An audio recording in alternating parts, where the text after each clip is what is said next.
হুম, হুম। কি গো মন্ত্রী, তোমার মুখে কথা নেই কেন? বাকি হারা হলে নাকি? মন্ত্রীমশাই, এই তো সুযোগ। আপনি না বলেছিলেন আপনার দুটো হাত সমানভাবে চলে? মহারাজ, আপনি একদম নিশ্চিন্তে থাকুন। আমাদের মন্ত্রীমশাই আছে তো। মন্ত্রীমশাই বুড়ো ডাকাতকে দেখবেন, আর আমরা সবাই কালী পুজোয় থাকবো। গোপাল একদম ঠিক বলেছে মহারাজ। মন্ত্রীমশাই আমাদের রক্ষাকর্তা। সবাই মিলে আমাকে নিয়ে তামাশা শুরু করে দিয়েছে। আমাকে কিছু একটা ভাবতে হবে। গোপাল, এতক্ষণে মনটা বেশ হালকা লাগছে। মন্ত্রীর ওপর সব ভার দিয়ে কেমন নিশ্চিন্ত লাগছে। আমি মরছি নিজের জ্বালায়, নগেন আমার গোপ রেখেছে।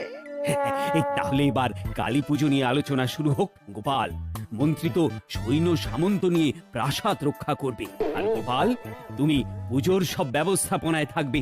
ঠিক আছে মহারাজ, আপনি একদম ভাববেন না, সবই মায়ের ইচ্ছে। জয় মা কালী বললে সব কাজ উদ্ধার করব। আমার প্রথম কাজ আজ পোটোর কাছে গিয়ে মায়ের মূর্তিটা দেখে আসবো।